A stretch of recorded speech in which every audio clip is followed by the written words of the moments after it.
Eu acabei de ler esse livro aqui, A Psicologia Financeira, e ele dá vários tapas de luva na nossa cara. Vocês estão preparados?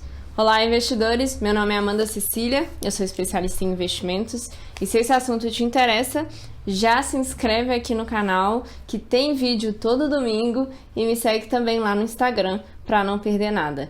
E hoje, então, vou compartilhar 3 aprendizados, 3 tapas de luva na nossa cara que esse livro, A Psicologia Financeira, dá.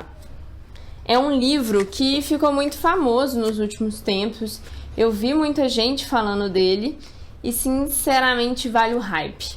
É realmente um livro muito bem escrito, muito direto ao ponto, sem rodeios, sem ser muito prolixo assim, que traz muitos pontos relevantes assim para qualquer pessoa. Definitivamente esse livro virou uma indicação minha, assim, já do investidor mais básico ao avançado, justamente porque tem coisa que vale a pena qualquer nível de investidor ler. Então, hoje eu trouxe 3 pontos aqui que acho que vale pensar sobre eles. Bora lá? O primeiro ponto que eu queria trazer é que o livro fala: não é possível recriar o poder do medo e da incerteza. O livro dá o exemplo da Grande Depressão, da crise de 1929, falando, né, que é muito diferente a gente escutar, ouvir falar sobre a situação, sobre o que aconteceu na época e vivenciá-la. Nada como viver a situação para realmente entender o peso daquilo, como você se sentiu de fato, porque o sentiria acaba não sendo o suficiente para a gente colocar as coisas na devida perspectiva.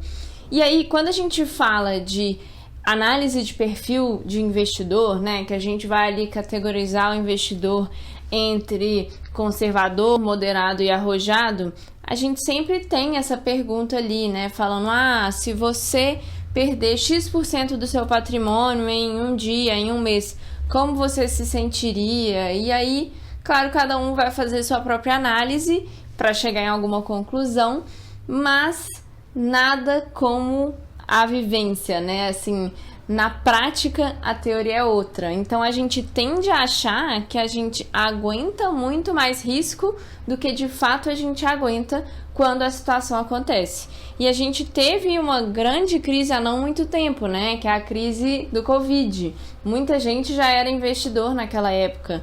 E muita gente viu o patrimônio derretendo, o tesouro direto, né? Congelando você mesmo ali na renda fixa, é seguro, só que você não conseguia sacar seu dinheiro da aplicação. Enfim, a gente viveu várias situações que, desde que passou, a bolsa valorizou mais de 80%, desde que passou o pior momento ali da bolsa até agora, né? Até junho de 2024. Mas é aquela questão, né? Olhando no retrovisor, é óbvio mesmo, é óbvio que ia se recuperar. Então, às vezes a gente tende a não dar o peso necessário àquela situação. Mas a gente tem que lembrar como que a gente se sentia naquela época que tudo estava acontecendo. Então, na época que a gente teve um circuit breaker atrás do outro, que todo mundo estava ficando em casa, que de repente as ruas ficaram vazias, os aeroportos ficaram vazios, os hospitais lotados, que ninguém sabia exatamente como que podia encontrar, o que podia fazer, o que transmitir ou não, enfim. A gente tem que lembrar de todo aquele desespero para realmente colocar essa questão do medo e da incerteza na perspectiva correta. Então, quando a gente fala de risco, de até que ponto a gente pode arriscar, a gente tem que levar em consideração ali que talvez de cara a gente não vai ser tão realista com relação à nossa percepção do risco como deveria ser. O segundo ponto é que as pessoas são boas de aprender por imitação. E nesse ponto ele traz muito a comparação ali, né, a diferenciação entre riqueza e fortuna, que ele traz que riqueza tem mais a ver com rendimento anual, então quanto você ganha e quanto você gasta. E aí a riqueza é aquilo que a gente vê, né? Então um carro de luxo, uma mansão, viagens caras, tudo isso é a parte ali da riqueza, que é o que a gente vê, que não tem a ver com o patrimônio em si, que é o que ele traduz ali como fortuna.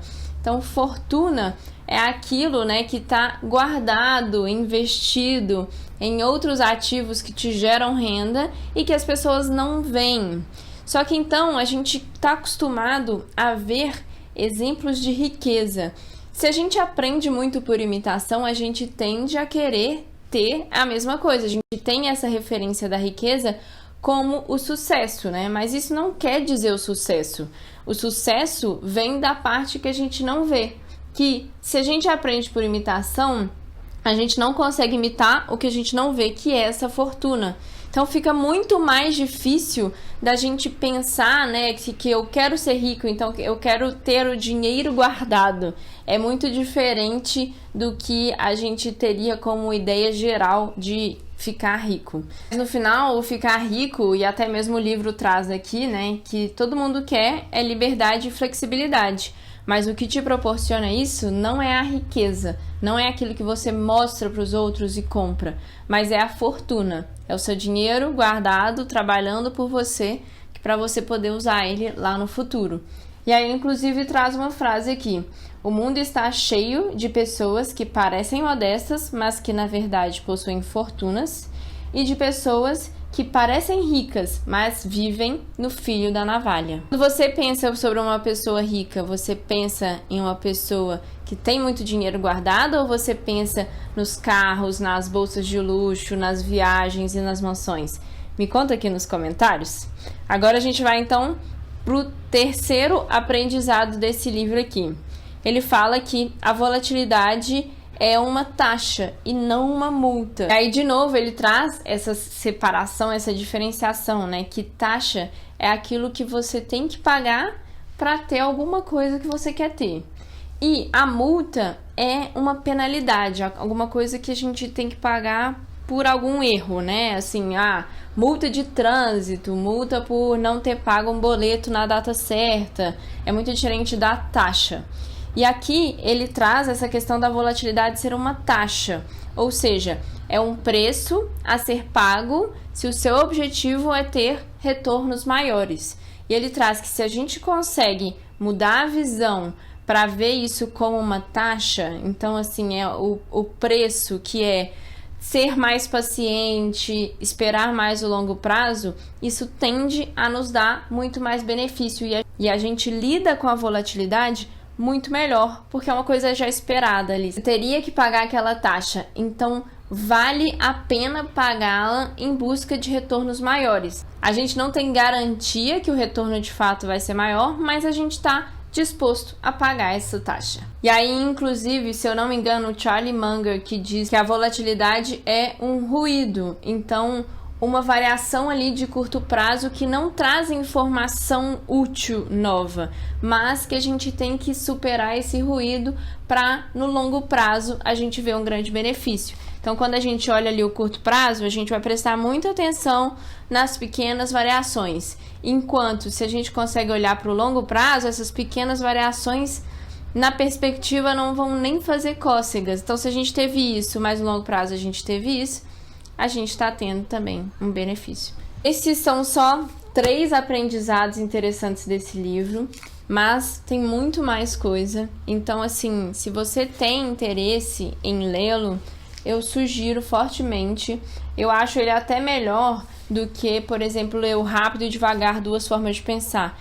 Porque o Rápido e Devagar ele é muito longo, muito específico, e inclusive aqui ele traz alguns ensinamentos do Rápido e Devagar, ele menciona o livro, inclusive.